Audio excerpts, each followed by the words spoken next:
Kaixo, Arratsaldeon, bienvenidos un sábado más a esta nueva edición de Eusko Ikaskuntza. Como siempre, ya lo sabéis, aquí en R Ratia Loyola Media.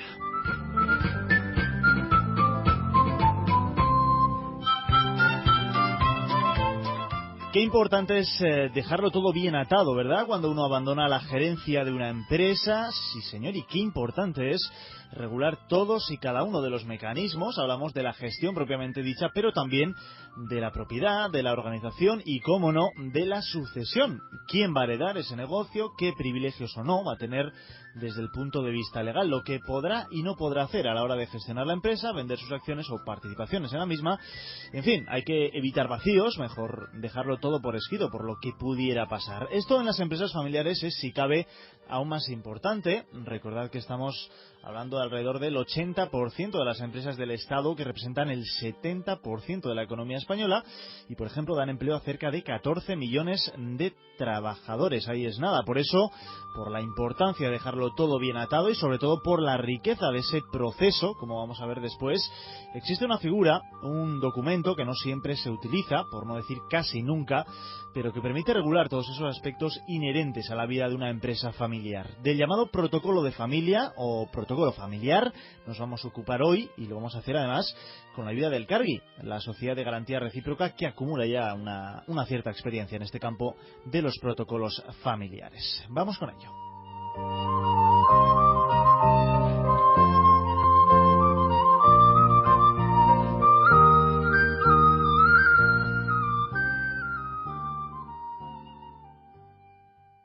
Bueno, en nuestros estudios de Donostia se encuentra ya Esteban Heredia. Él es director del área de la consultoría y servicios financieros de El CARGI. Esteban, Arratsaldeon. Arratsaldeon. Eskerrik asko, muchas gracias por estar con nosotros aquí para explicarnos en los próximos minutos de qué estamos hablando cuando hablamos del protocolo de familia en las empresas de esta índole, ¿verdad? Un instrumento que en cualquier caso no sé si está generalizado, Esteban, si todas las empresas familiares de nuestro entorno lo poseen o si constituye un elemento necesario para la buena gestión de ese tipo de empresas.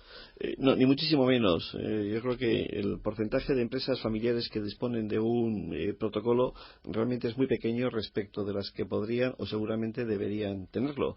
Pero el camino se hace andando y, como decía un amigo chino, pues todo largo camino empieza por un primer paso. Entonces yo creo que esta herramienta al servicio de la sucesión y de la continuidad de la propia empresa está un poco en sus propios comienzos. Dicho esto, si me permite, yo lo que quisiera decir es que el protocolo en sí mismo no es más que una herramienta. Las herramientas, como su mismo nombre indica, pues su aplicación práctica es la que determina su grado de eficacia, pero son herramientas. Por lo tanto, lo más importante es que las empresas familiares, que son una parte importantísima del tejido empresarial, concretamente pues de Euskadi, del País Vasco, pues que tienen pues la continuidad entre sus retos más a la vista, pues tengan que afrontar ese futuro de las mismas en términos de continuidad, en términos de desarrollo, y el protocolo es una herramienta que ayuda un poco en esa dirección. Por lo tanto, yo creo que lo que estamos hablando es de herramientas que faciliten y que ayuden a que las empresas familiares tengan su propia continuidad en el momento en el cual pues se producen los relevos generacionales, que son momentos evidentemente críticos, tanto para los que se van como para los que llegan. De hecho, hay un dato, estos días preparando la entrevista, pues decíamos que el 90% de las empresas desean la continuidad, ¿cómo no iban a hacerlo? Sin embargo, solamente el 20% la planifican adecuadamente. Y de ese 25%, un porcentaje ínfimo, le podríamos quitar pues un cero, iba a decir, pues un 2,5% como mucho, lo hacen por escrito. Quiero decir, por lo tanto, que respecto del potencial de empresas que podían abordar esta problemática de una forma más organizada, más estructurada, más planificada, pues es ciertamente pequeño. ¿Estamos hablando en esos datos de empresas familiares o de empresas en general? Estamos hablando de empresas familiares. Ciertamente, cuando hablamos de empresas familiares, a nivel de datos, pues habría que decir que en el Estado español 2,8 millones de empresas son empresas familiares. Esas empresas, para tener unos grandes datos, representan el 70% del PIB. el 65% de las exportaciones y generan aproximadamente 14 millones de empleos, que son el 75% de los empleos del sector privado. Si estos mismos datos los llevamos al ámbito de la comunidad autónoma del País Vasco, a nuestro propio ámbito, pues podríamos decir que de un censo de aproximadamente 100.000 empresas, incluimos también empresas de tamaño muy pequeño, microempresas, incluso autónomos. Si hablamos de empresas de más de 3, el censo lo recordaríamos aproximadamente en 40.000 empresas. Pues de estas empresas, digo, 55.000 podrían encontrarse con un proceso de sucesión en los próximos 10 años, según estudios recientes publicados por el Eustat, lo cual supone para esas empresas un riesgo añadido a los riesgos de mercado, de competencia, de competitividad, de desarrollo, de rentabilidad, de financiación, en fin, a todos los retos habituales de cualquier empresa que las circunstancias actuales de la economía acentúan incluso más, pues además pues existe ese reto. Por lo tanto, cuando hablamos de este tema, pues tenemos que hablar de futuro, hablar de continuidad, de desarrollo, para que estas empresas, que son esa parte tan importante del tejido empresarial, pues tengan la continuidad y el desarrollo que se merecen.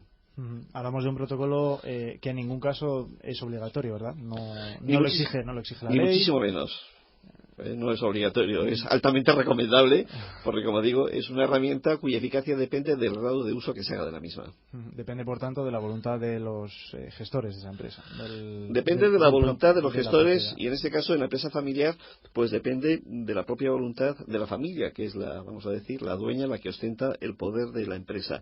Realmente, si la familia tiene vocación de continuidad en la empresa que en su momento fundó, o esa misma familia, o los antepasados de la misma, pues ciertamente la recomendación que se les puede hacer desde la experiencia es que ese futuro lo planifiquen.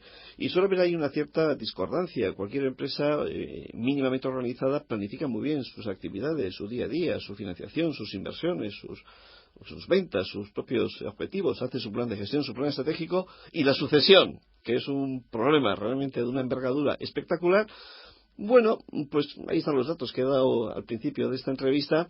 Pues no se planifica como se debería, tiende a eludirse, y cuando un problema gordo uno lo tiene encima de la mesa y lo elude, decimos que eso es lo peor que uno puede hacer con un problema, hacerse un poco el sueco, porque al final los acontecimientos de la vida pues se van sucediendo, y llegan pues momentos críticos, momentos de relevo, y si todo eso previamente no está por lo menos reflexionado, hablado, meditado, incluso pactado y acordado, para que cuando lleguen esos momentos de tránsito pues los hagamos con un mayor o menor grado de automatismo, entonces pues los problemas pues son inevitables que surjan. Quizá uno de los retos de la empresa familiar en ese sentido podría ser ese, ¿no? El de profesionalizarse un poquito más y tratar el asunto de la sucesión como algo menos informal de lo que se está tratando ahora, y tratarlo como una planificación más dentro del plan de gestión de la empresa, ¿no?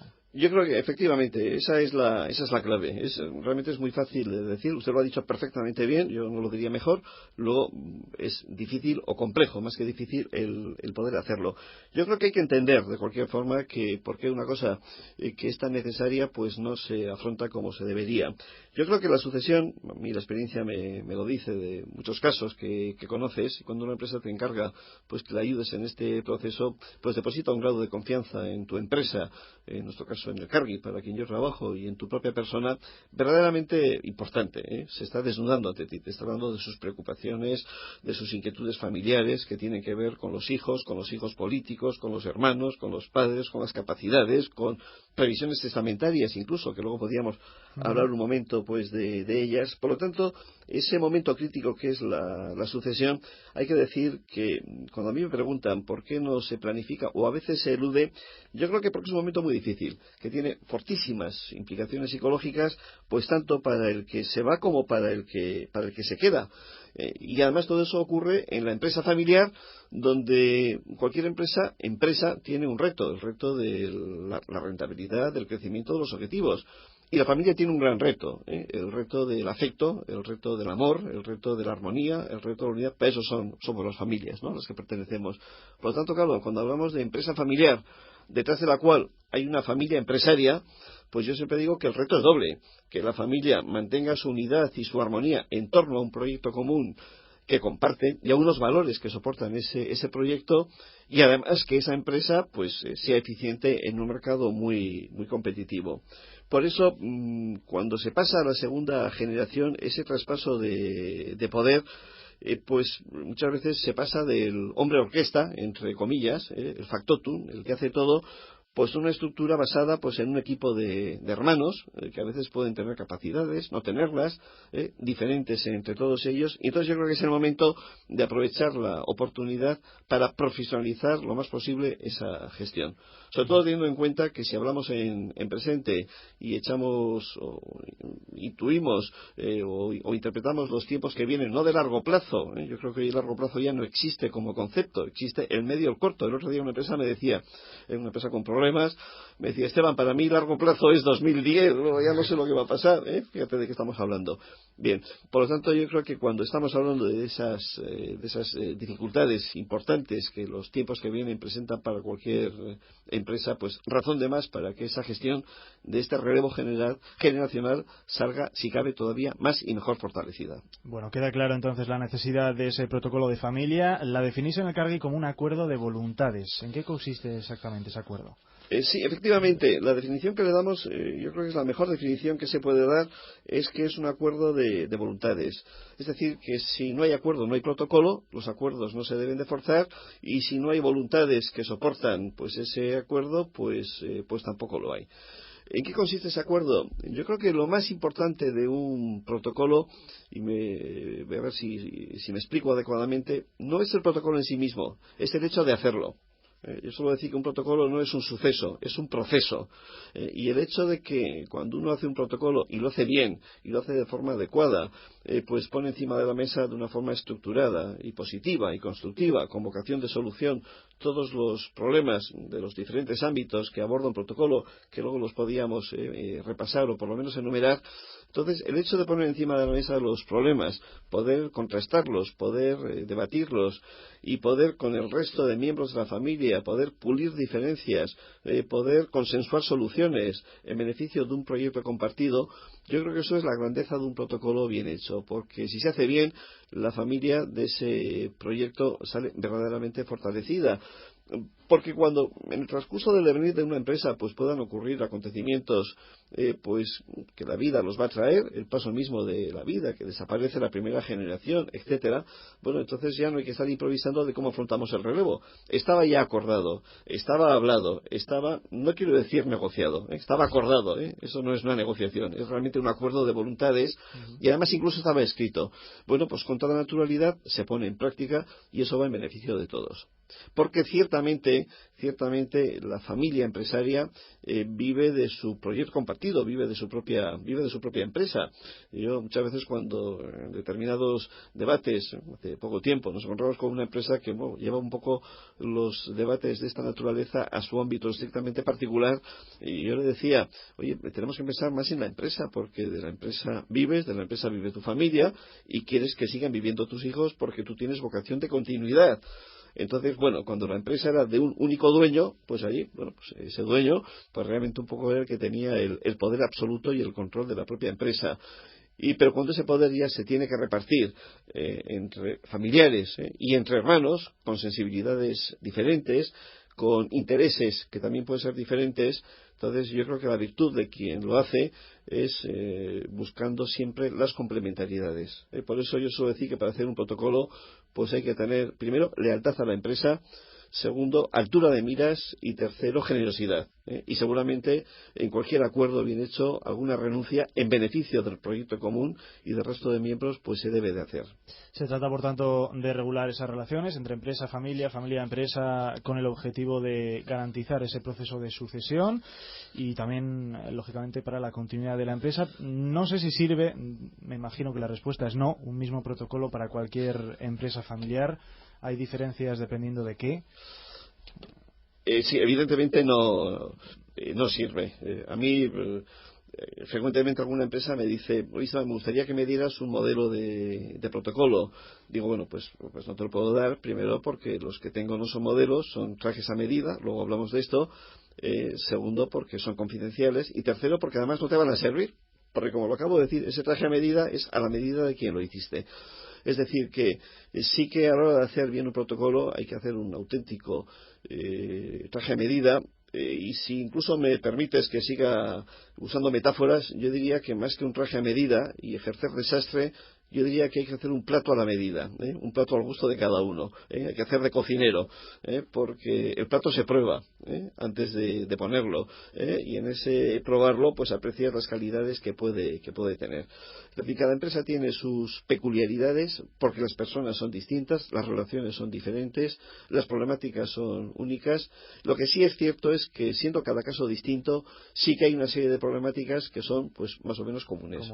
La continuidad, las previsiones testamentarias, las cuestiones matrimoniales, las cuestiones de los hijos políticos, la incorporación de los hijos, los criterios salariales, el reparto del poder, son elementos que configuran lo que sería el tronco de un protocolo.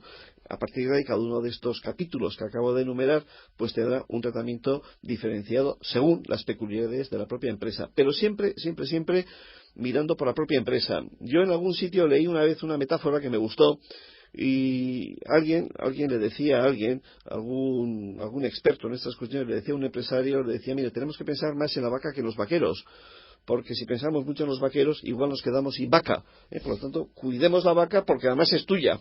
Yo, esta recomendación vuestra cita que acabo de referir, la transformo en una recomendación cuasi permanentemente, porque al final, bueno, pues la condición humana pues no es perfecta, somos todos parte de la misma, y entonces pues surgen ahí en los debates cuando hay que definir o repartir pues aspectos de poder o llegar a determinados acuerdos, pues como yo he dicho antes, cuando uno hace el acuerdo consigo mismo, pues no hay ningún problema. Cuando tiene que hacerlo ya con un hermano, pues y cuando lo hace con más hermanos o con más familiares, pues simplemente por la mayor dimensión, por la mayor posible dispersión, surgen también unas mayores diversidades de intereses, y eso es lo que hay necesidad de conciliar.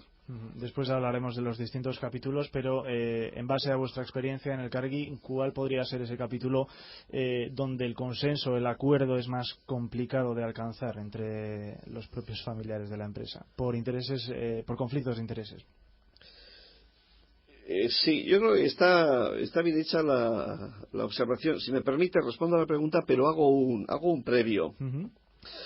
A mí me gusta recordar siempre cuando una empresa en un momento determinado, en una buena situación, afronta esta problemática, y esa empresa tiene pues detrás pues un montón de años de historia de éxito, y yo siempre pregunto cuáles son las claves, por qué esa empresa ha sido una empresa de éxito. Es decir, además de su éxito en el mercado, en el producto, en su tecnología, etcétera, etcétera, de aspectos técnicos de gestión, ¿qué ha habido detrás de esa empresa para que esa empresa en este momento presente esté donde está?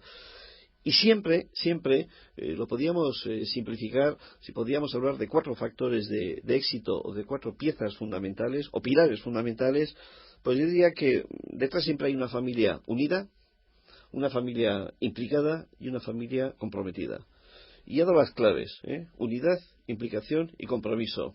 Quiero decir que cuando esto lo podíamos decir en sentido contrario, la unidad se pone en entredicho, el compromiso, bueno, pues ya no lo es tanto, y la implicación disminuye, bueno, pues esa empresa familiar empieza a fallar sus propios pilares. Por lo tanto, una familia unida, una empresa saneada, una vocación de continuidad.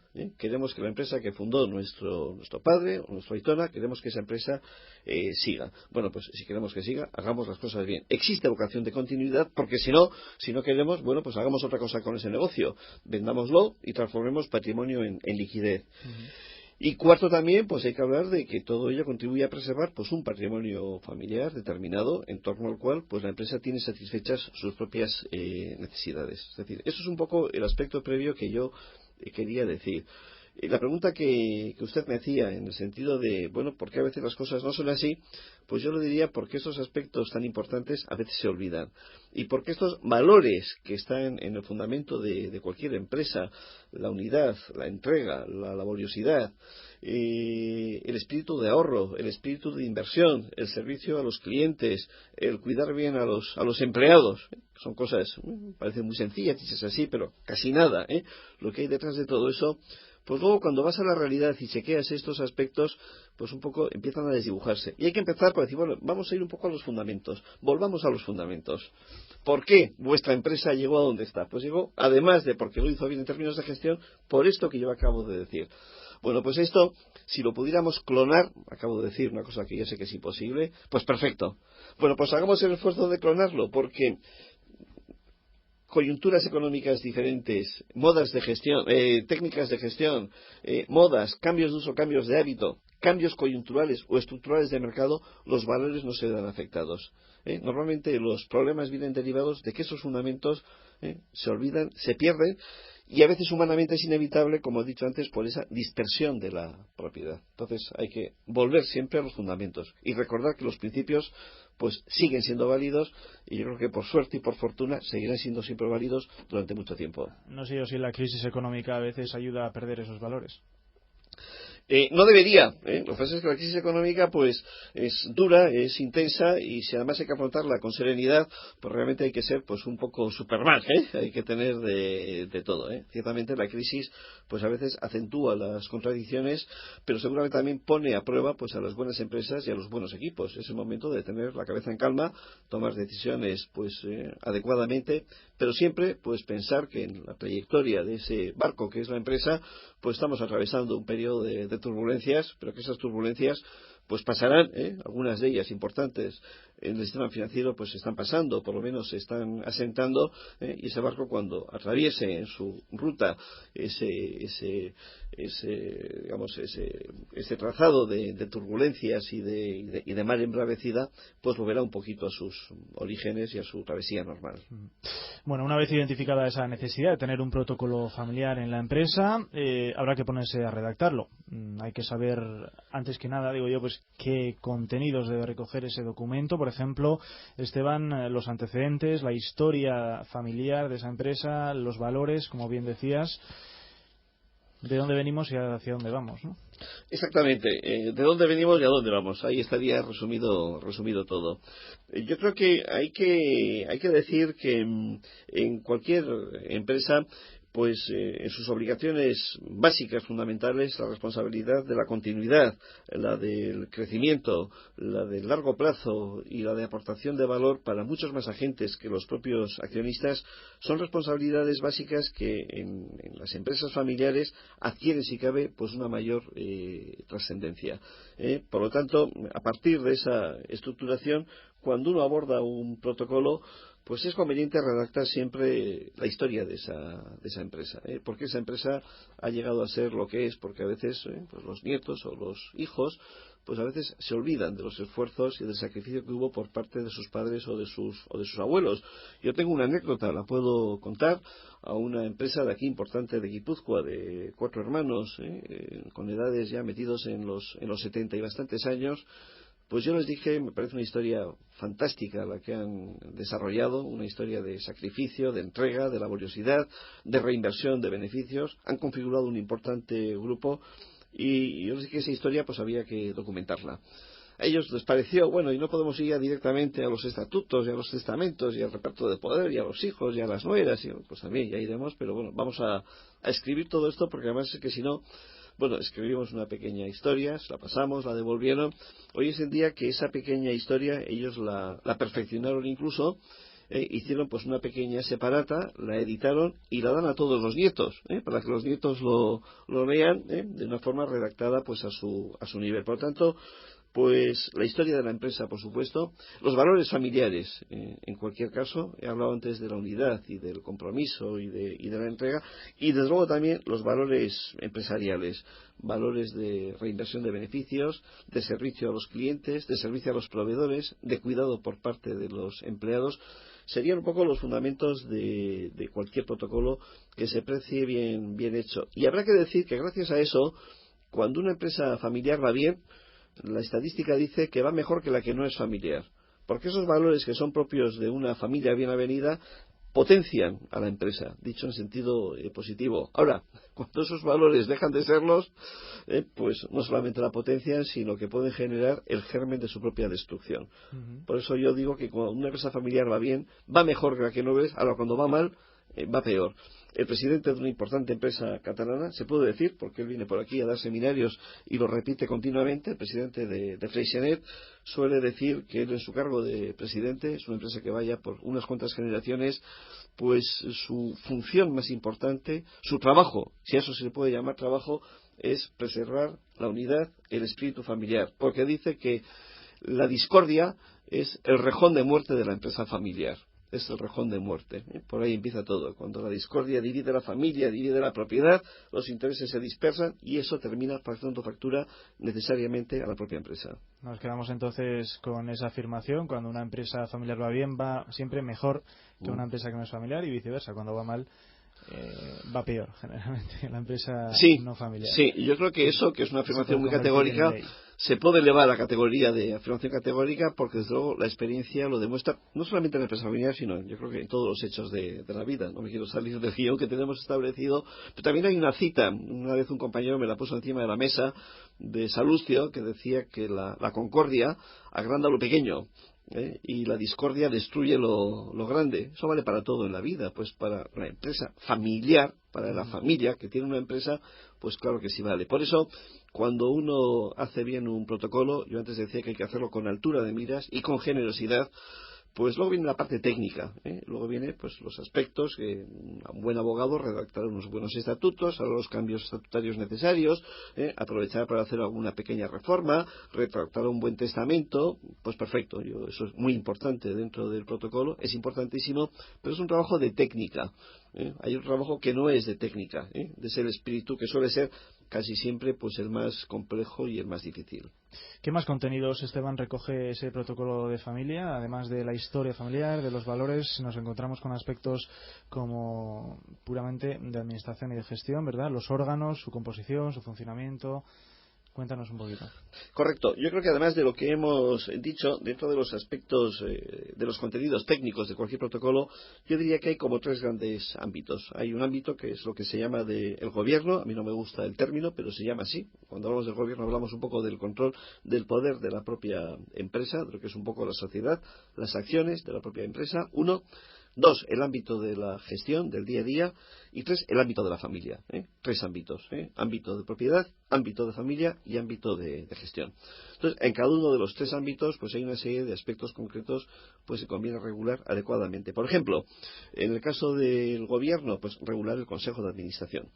Ocurre que en empresas pequeñas, dirigidas por ese hombre orquesta que yo decía antes, por ese empresario que lo ha hecho todo, pues no le ha hecho falta un consejo. A mí una vez un empresario que fue muy importante, pues además con una historia de éxito espectacular detrás, me dijo: Esteban, el mejor consejo de administración para mi empresa es de número de miembros impar e inferior a 3.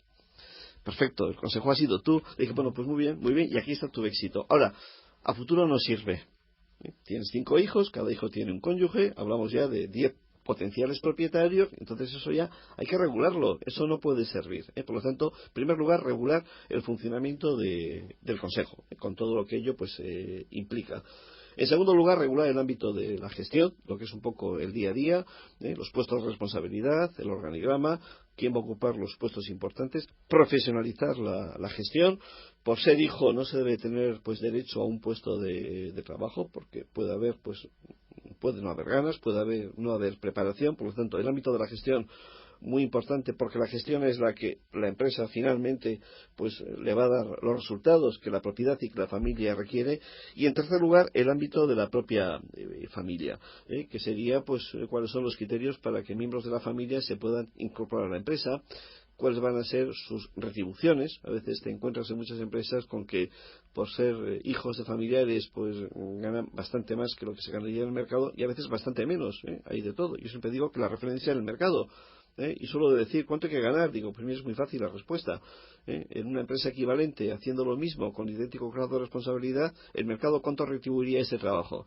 Pues X. Bueno, pues en tu empresa X, no más. Menos, pues no lo sé, depende de cada coyuntura, pero más no en cualquier caso. Por lo tanto, serían los tres grandes ámbitos que hay que regular. Porque si no favorecemos las tensiones dentro de la propia empresa, cuando se producen casos como el que comentabas, de que hay familiares que cobran más que los demás, o familiares que entran en la propia empresa sin haber demostrado una serie de capacidades, ¿no? Claro. Una cosa es entrar y otra cosa es mantenerse. Es decir, un familiar, por ser familiar, puede entrar en una empresa, pero si luego no lo demuestra. Claro. está haciendo un flaco favor a la empresa. Es lo peor que le puede hacer a la propia empresa y a su patrimonio futuro. Una vez, hace una empresa pues también de aquí cerquita de Estigarraga, con varios hermanos, con varios hijos, me dijeron: quiero que des unas recomendaciones a los hijos, ¿no? Y yo les dije a los padres: puedo decir lo que de verdad pienso en esta materia. Ellos lo conocían, pero querían que en vez de decirlo el padre, el de fuera, pues a veces no es que tenga más autoridad que el padre, simplemente pues es un externo y se le puede escuchar con un mayor grado de interés. Les dije: bueno, pues en primer lugar os recomiendo que os forméis muy bien.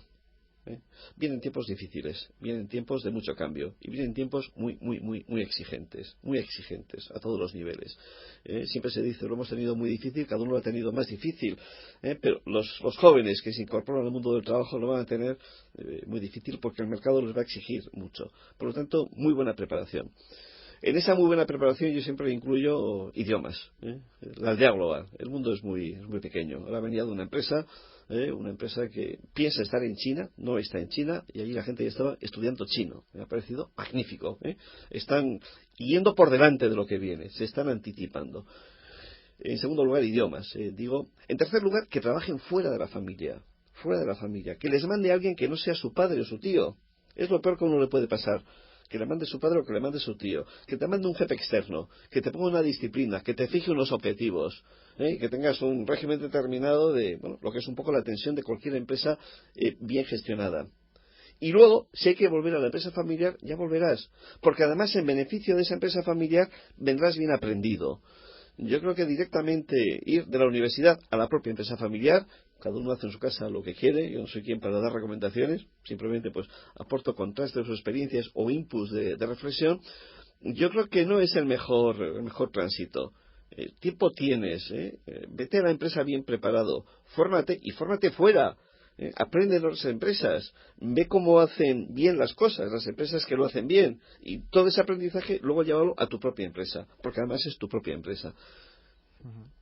Una vez sabemos lo que debe incluir ese documento, ¿qué pasos, Esteban, hay que seguir en su elaboración? Hay que hacer un diagnóstico previo, después elaborar el protocolo, y la hora de la implementación imagino que será lo más complicado. Sí, efectivamente. Hay dos momentos complicados. Un momento complicado es decidir hacerlo. Porque ya cuando decides hacerlo y sabes de qué hay que hablar, ya le hemos dado al botón. Eso ya no tiene marcha atrás. Es decir, ya hay que abordar todos los temas que yo he dicho. A los temas que yo he dicho antes, tengo que añadir uno, que no lo he especificado, suficientemente desagregado, que sería todos los aspectos relativos al capital y a la propiedad y a la transmisión de las acciones. Las acciones en la vida de la empresa se tienen que ir transmitiendo, por lo tanto, pues hay un aspecto que serían los regímenes de titularidad. No quiero entrar en tecnicismos jurídicos, pero hablando en castellano, pues las previsiones testamentarias y los regímenes matrimoniales. Para que, pues las acciones a quién van a pasar, y pues en los sistemas matrimoniales habituales, pues las acciones compartidas o no compartidas, vamos a ver dónde establecemos un poco la línea de separación. Habría que decir que en Cataluña, pues cualquier matrimonio, pues ya no solamente de empresarios, sino incluso pues se hace habitualmente en régimen de separación de bienes, salvo que se diga lo contrario, ¿no? Aquí suele ser lo contrario, Aquí uno lo hace en gananciales, y luego excepcionalmente entra la separación de bienes. Eso está cambiando, Hay que hacer una recomendación de la separación de bienes, porque el potencial de conflicto que puede encerrar el régimen de gananciales en caso de una eventual separación matrimonial, implica una problemática que termina pasando factura a la empresa, porque al final puede haber pues que haya unas determinadas acciones que vayan a una persona que ha dejado de ser de la familia, con lo cual la empresa familiar ya no es empresa familiar, ya tiene, lo he dicho de una forma muy sencilla, pero eso está en el día a día. Por lo tanto, haciendo esa matización, la pregunta era el cómo hay que hacerlo, y cuáles son los momentos claves. En primer lugar, decidir hacerlo. Porque cuando uno decide hacerlo es como cuando uno decide ir al médico, ya con todas las consecuencias, ya te has metido ya en la disciplina y hay que tratar todos los temas.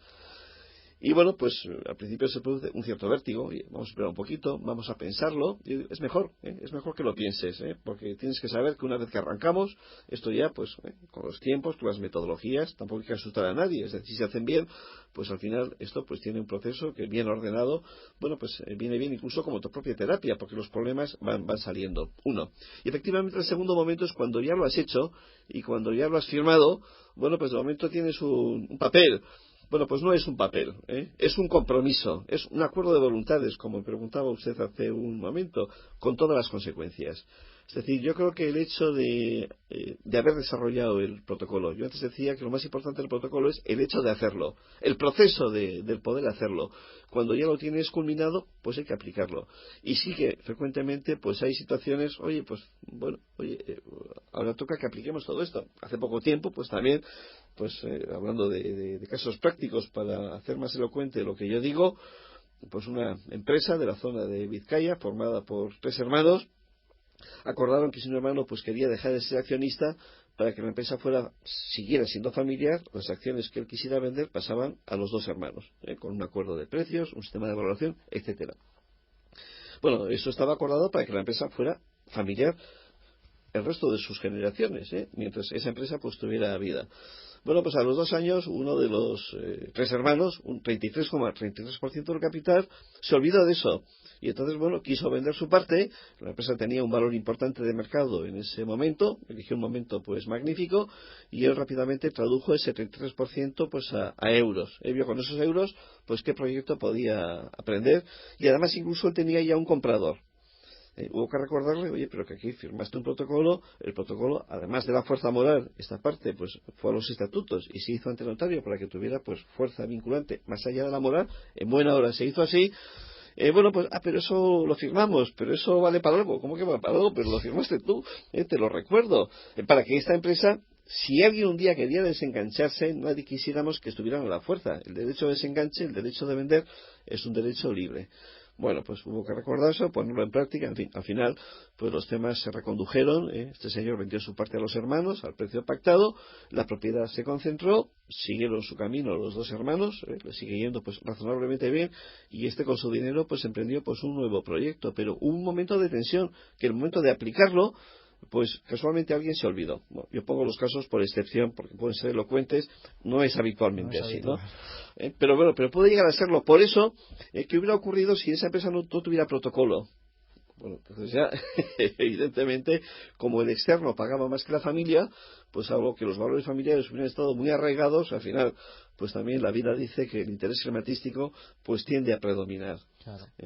Se recalca mucho esa idea de consenso, de compromiso. Sí. Me imagino que se organizan reuniones tanto individuales como conjuntas para tratar cada uno de los puntos entre los firmantes. No sé si solo entre los firmantes o también otras personas que, bueno, la propiedad puede considerar importantes por la historia de la familia de la empresa, etcétera. Efectivamente, en la metodología, la forma de hacer el protocolo, pues con todas las personas de la familia que tienen vinculación directa con la empresa, puede haber personas de la familia que están completamente alejados de la empresa a nivel de todos, de gestión y también de propiedad. Con aquellas que tienen relación directa, por ejemplo, los hermanos accionistas, en primer lugar se mantienen entrevistas individuales. Se hace una ronda de entrevistas a fondo en el cual pues vemos cuál ven ellos el futuro de la empresa, qué elementos les preocupan, cómo se ubican, ordenamos un poco todos los temas del protocolo y vamos un poco recabando sus propias opiniones. Vamos ayudando a que esas opiniones salgan, vamos emitiendo opiniones. Se nos pide un contraste, ¿qué te parece esto? ¿Qué te parece esta otra opinión? Vamos un poco pues también dando nuestra opinión, ajenos a la familia, como independientes, y siempre llevando al ámbito de si esa matización que se nos está haciendo para la empresa es buena o no es buena. Y bueno, pues con todo eso vamos un poco conociendo a la familia, conociendo sus intereses dentro de la más estricta confidencialidad, aunque sean hermanos, o aunque sean hijos, aunque sean padres, aunque sean cuñados, dentro de la más estricta confidencialidad. En segundo lugar, vamos consensuando las respuestas y buscando en los aspectos más importantes, buscando siempre acuerdos y buscando siempre objetivos compartidos. Si no somos capaces de encontrarlos entre todos, paramos el proceso. no podemos forzar un objetivo. Si alguien entiende que uno puede vender las acciones, me engancho al ejemplo que acabo de citar, a quien le dé la gana, bueno, pues estamos diciendo que esa empresa en cualquier momento puede dejar de ser empresa familiar. Bueno, pues no vale para nada. ¿Para qué vamos a hacer un protocolo familiar que quiere que la empresa familiar tenga continuidad como tal? Por lo tanto, he puesto un ejemplo sencillo, pero a veces pues se suscita esa diferencia porque en esos casos a veces la venta de acciones tiene una determinada penalización para que uno, oye, si te vas, pues tienes que tener aquí pues un pequeño peaje, vamos a decir, una comisión de salida. En tercer lugar, las diferencias que pueda haber el experto que está desarrollando este proceso, pues tiene que aportar su experiencia y tiene que ayudar a pulir diferencias. Donde haya diferencias, cerrarlas, no abrirlas, disminuirlas, no agrandarlas, buscar siempre el consenso. Y a veces se tiene fácil, porque como uno lo tiene, quien lo dirige, hablo en este caso pues de nuestras propias personas, nuestro propio equipo de expertos que desarrollan este tipo de procesos, al no tener una implicación directa con la propia empresa, pues siempre lo llevas al ámbito de la propia empresa en ese pulir diferencias. Y con todo ello terminas ya generando un documento que llamamos el borrador preliminar, que como su nombre indica es un borrador y encima es preliminar, ¿no? Ese documento, ese borrador 1, lo pasamos a todas las personas que lo han ido elaborando, nosotros le hemos dado forma y les decimos que todo lo que allí está escrito, pues con la forma de vida, etcétera, recoge todo lo que ellos nos han dicho. Es decir, que nosotros no somos autores de ese protocolo, han sido ellos, hemos hecho el trabajo, pero sí que en ese trabajo les hemos dirigido.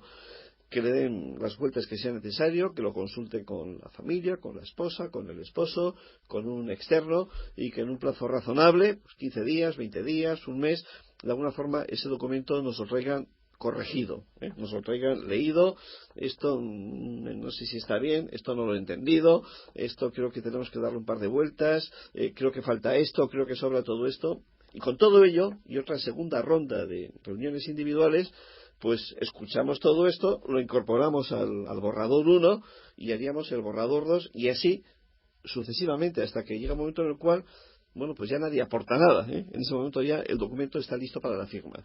Habitualmente, pues puede ser, pues el borrador 3, 4, tenemos un récord, una empresa, pues llegamos a un borrador 8, pero ya los 3 últimos, pues no incorporaba nada. Simplemente, pues cuando llegaba el momento de firmarlo, pues aparecía ese vértigo de que había que empezar a aplicarlo y un poco inconscientemente, lo digo pues de una forma pues lógicamente amable, ¿no? Y cariñosa para quienes hicieron este trabajo, les llamamos este trabajo, pues un poco estaban aplazando el momento de implantarlo. Pero bueno, habitualmente en 3-4 borradores el documento está hecho y cuando está hecho se firma para darle una cierta solemnidad. Recordamos siempre que la mayor fuerza que tiene este documento, más que la firma, es la fuerza moral que vincula a los que lo han hecho. De hecho, yo tengo una experiencia personal de hace unos cuantos años, de uno de los primeros protocolos que hicimos en nuestra sociedad, en el Cargi. Pues los dueños estaban tan contentos con el protocolo que no hace falta firmarlo. Pues esto es fantástico. Y bueno, a mí realmente veía que era así. Y yo no me sentía, oye, pues además tenéis que firmarlo por si acaso, ¿no? Bueno, pues ese protocolo sigue sin firmar, lo aplican magníficamente bien. Hombre, los aspectos que implican cambios estatutarios, eso ya pues tiene que ir, pues lógicamente, al registro mercantil y a una escritura pública porque tiene vinculaciones ante terceros, ¿no? Pero el resto de aspectos más internos, más domésticos que he referido en preguntas anteriores, pues esos ahí están escritos, recogidos, no firmados y felizmente aplicados. Es un caso realmente ejemplar. Sí, porque habrá aspectos de obligado cumplimiento, imagino, de fuerza contractual, ¿no? que se llama, que obliga a los firmantes, por lo menos, no sé si a los no firmantes también, pero a los firmantes, lógicamente, a respetar esos acuerdos. Claro, básicamente, pues todos aquellos aspectos que afecten a los estatutos y concretamente al régimen estatutario en los supuestos de transmisión de acciones. Hay frecuentemente estatutos que en sus orígenes se hicieron, bueno, pues con un criterio más o menos estándar y que de alguna forma pues permiten incluso la libre transmisión de acciones. Es decir, que si hubiera habido mala voluntad por parte de alguien, pues aplicando los estatutos podían haber vendido las acciones a un tercero, por ejemplo. Bueno, pues eso era una posible fuga que tenía. Esa fuga se cierra y, por ejemplo, pues en este caso se diría, bueno, pues el orden de prelación, es decir, el orden de transmisión de acciones, pues sería, pues primero, pues la rama familiar directa, segundo, pues el resto de la familia, familias indirectas, y tercero, pues ya, pues serían, pues básicamente terceros. Por ejemplo, decir, bueno, y cuando hay que hacer transmisión de acciones, o a un hermano o a un primo comprarle acciones, ¿cómo las valoramos? ¿Cuánto vale la empresa? Bueno, pues no decimos cuánto vale la empresa, definimos cuál es el método de valoración. Si un día hay que valorarla, se valorará pues aplicando este método y teniendo en cuenta estos aspectos. Y cuando llegue el momento, pues no hay que discutir, oye, que un método dice esto, que otro método. No, acordamos que el método iba a ser este. Y aplicado este método, surge este valor, y de este valor dijimos que tendrías pues una prima de salida pues de un porcentaje determinado. Bueno, pues lo aplicamos. Es decir, ese es el tema. Y cuando llega ese momento, que en sí mismo pues es potencialmente generador de tensiones, incluso de conflictos, bueno, pues se hace con toda naturalidad. Se aplica lo que dice el reglamento, valga la forma de explicarlo. Es como si quedaría pues una especie de manual de instrucciones. No hay más que coger, decir, oye, si aquello ya hablamos hace años, acuérdate. Bueno, pues ¿qué hicimos? ¿Qué acordamos? Lo sacamos, lo recordamos, lo ponemos en práctica y la empresa sigue. Porque además lo bueno es que esos temas, si se abordan cuando no se han producido y las relaciones de la familia son buenas, razonablemente buenas, pues hay comodidad para poder abordarlo. Pero abordar esos temas en sí mismo tensos, con tensión en la familia, bueno, pues vamos, es probable que eso termine mal o que no tenga un poco el final deseable. Por eso la otra pregunta que me hacía antes, ¿cuándo hay que hacer el protocolo? Pues yo diría que, si se puede, voy a poner el sumo ideal, primero cuando la empresa va bien en el mercado. Segundo, cuando las relaciones de la familia son buenas. Y tercero, cuando la generación que va a hacer el relevo está activa. Porque si la empresa va regular, si las relaciones no son buenas y la primera generación está ya pues un poco desenganchada, regular eso, el protocolo no lo arregla. El protocolo no es una solución milagrosa.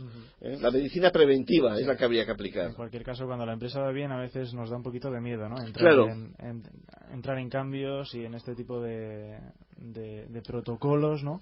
Uno siempre tiene miedo a si funcionará, si no funcionará, si va a venir bien o no. Cuando las cosas van bien, a veces parece que mejor no tocar, ¿no? Sí. No sé si os encontráis con eso también sí. Con sí. las empresas. Sí, tenemos casos. Ahora pues tenemos una empresa del Goyerri, pues dos socios con 40 y pocos años y niños pequeños lo están haciendo. Pues es un caso que se puede contar, porque realmente es un ejercicio total de planificación. Lo han dicho con buen criterio, están todo el día en la carretera, han dicho, oye, si yo mañana tengo pues una desgracia, estas acciones, pues vamos a regular todo esto. No es lo habitual, ciertamente lo habitual es hacerlo cuando ya los problemas los tienes, si no explicitados, ya con un grado de latencia pues bastante importante, ¿no? Y por eso cuando haya unas ciertas tensiones o algún tipo de conflicto más o menos declarado, yo siempre pido y trato de conseguir y negociar en ese sentido una especie de, vamos a decir, una tregua previa, ¿no? No se puede hacer un protocolo bien hecho con un clima de conflicto y de crispación. Es imposible que salga bien, Hay que decir, vamos a hacer un paréntesis y vamos a ver si esto nos ayuda. Pero mientras hagamos todo esto, por favor, las diferencias las aparcamos, las dejamos fuera y hagamos ese esfuerzo. Yo antes decía de generosidad, nos va cuadrando el puzzle, van saliendo los conceptos fundamentales. Ventajas hemos dicho muchas del protocolo de familia, sobre todo, no sé si emocionales, ¿no? Consenso, la familia se encuentra más involucrada quizá en el proyecto de la empresa a la hora de elaborar un protocolo de estos. También se fortalece la cohesión familiar y también como herramienta, como no, para anticipar problemas futuros, como bien decías, Esteban. ¿Inconvenientes? ¿Apuntarías alguno? Bueno, ¿O no hay ninguno?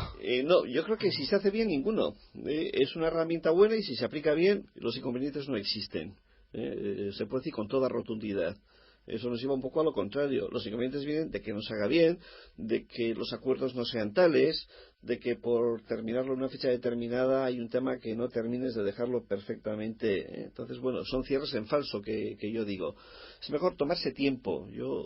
En nuestra empresa tenemos algunos protocolos que en este momento están en espera. Están con algunos problemas que cuando hemos llegado a determinados puntos, los acuerdos pues no se están consiguiendo. Bueno, pues nos paramos aquí. En el momento en el cual en estos puntos consigamos cerrar acuerdos, avanzamos. Si no, no. En beneficio es mejor esperar. Habéis vivido toda la vida sin protocolo, bueno, pues ahora no es cuestión de terminarlo 3 o 4 meses antes, es cuestión de hacerlo lo que hagamos bien hecho. Y el tiempo es una buena medicina, ¿no? Está toda la vida haciendo un protocolo, ¿eh? Hay que tomarse un tiempo razonable. Luego podemos hablar de cuánto dura en la experiencia un protocolo, pues mínimamente bien hecho, pero tomarse tiempo para ir un poco interiorizando todos los aspectos, ir comprendiendo el sentido, la filosofía, interiorizando determinadas renuncias, determinados acuerdos, determinadas vinculaciones morales para hacer un testamento estrictamente personal en la parte empresarial con unas cláusulas determinadas, etcétera, etcétera, pues eso requiere que te vaya calando, que el espíritu del protocolo pues sea realmente permeable y se te vaya metiendo, y hace falta tiempo. Pero si, repito, en aspectos en los cuales hay que cerrar acuerdos, los acuerdos no se cierran, pues no se cierran. Habrá que ver por qué no se cierran. Habrá que rebobinar, habrá que volver otra vez a los fundamentos, habrá que empezar de nuevo. Yo suelo decir, algo no hemos debido hacer bien. Si en este tema que parece tan obvio para la empresa, pues no estamos consiguiendo que estéis unidos. Aquí estamos fallando, por lo tanto, podemos empezar de nuevo, podemos rebobinar, podemos repasar, podemos ver qué hemos hecho mal, podemos ver qué se nos ha quedado por el camino, porque habíamos quedado que todo esto era muy bueno para la empresa. Lo estoy repitiendo varias veces, pero yo creo que esa es la clave. Y la empresa es vuestra. Por lo tanto, vamos a ver. De todas formas, a pesar de que se hayan cerrado acuerdos, después habrá habido ocasiones. Os habéis encontrado con clientes a los que les habéis ayudado a elaborar un protocolo de familia y a largo plazo, no les ha funcionado por X circunstancias. Sí, bueno, más que no les haya funcionado, puede haber pues un aspecto determinado del protocolo que requiere una revisión. Puede haber, dijimos, oye, pues en un criterio de transmisiones de acciones, en un criterio de incorporación de hijos, ¿no? Puede decir, oye, pues pusimos este criterio, pero mira, luego en el transcurso de la empresa vemos que aquello que dijimos, pues habría que adaptarlo. Bueno, pues para evitar que tampoco a golpe de ocurrencias cada socio pueda hacer los cambios que considere oportunos, muchos frutos de situaciones personales, el propio protocolo en la parte final establece una serie de mecanismos de revisión.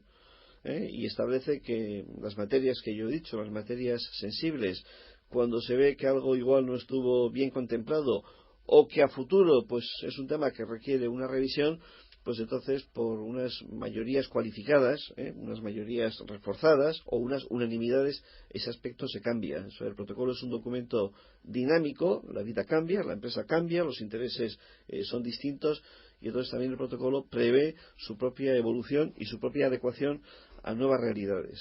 Imagino que se podrá rescindir también también a modo de contrato, lógicamente, cuando una empresa familiar decide no seguir siéndolo. Obviamente. Por ejemplo. De hecho, hay un aspecto en el protocolo que se dice en cuáles son los supuestos en los cuales una empresa familiar dejará de ser una empresa familiar. Pongamos un ejemplo, sería la mejor forma de explicarlo y de entenderlo. Pues una empresa de éxito con una generación madura que no tiene descendencia y que no tiene continuidad familiar y que sin embargo pues tienen una trayectoria de éxito. Cuando quieren que la empresa les sobreviva y que tenga continuidad, si la continuidad familiar pues no es posible porque no hay familia o porque la familia no quiere, pues podría ser pues otro caso. Entonces es el momento de pensar que esa empresa podría interesar ponerla en el mercado en venta y que algún buen grupo pues externo con el cual fuera complementario, o un grupo que quiera diversificarse y le encaje en su estrategia a esa empresa, pues al final pues esa empresa se pone en venta y deja de ser una empresa familiar.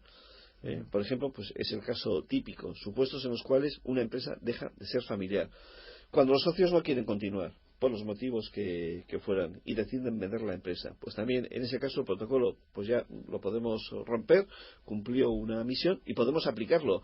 Y en ese caso sí que el protocolo diría que para que esa decisión, que es importante, donde las pueda haber, pues se haga bien, eso requiere pues unas mayorías muy significativas, si no unanimidades.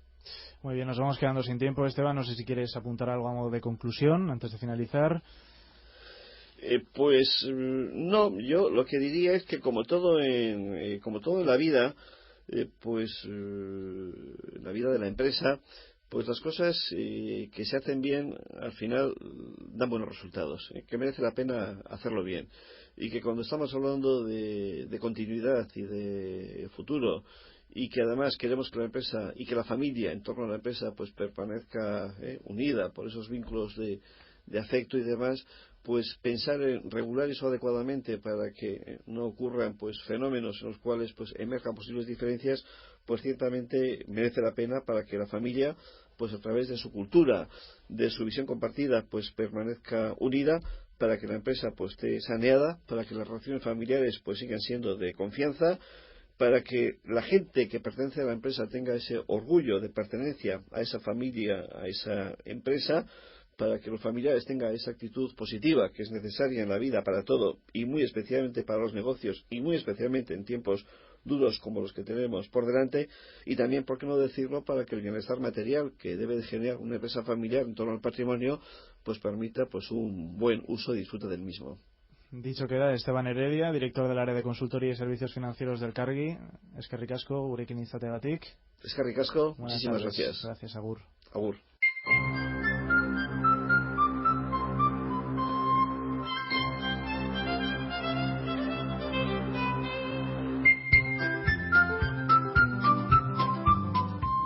Estamos ya en la recta final del programa, pero antes de despedirnos vamos a recordar, cómo no, las dos vías de las que disponéis para poneros en contacto con nosotros. Por un lado, la página web de Eusko Ikaskuntza, www.eusko-ikaskuntza.org, o bien a través de nuestro correo electrónico euskoikaskuntza, todo junto, @herri-irratia.com. Por mi parte es todo, nos vemos el próximo sábado, con otro tema de interés, seguro que sí, y con nuevos invitados. Hasta entonces, ongi izan, agur.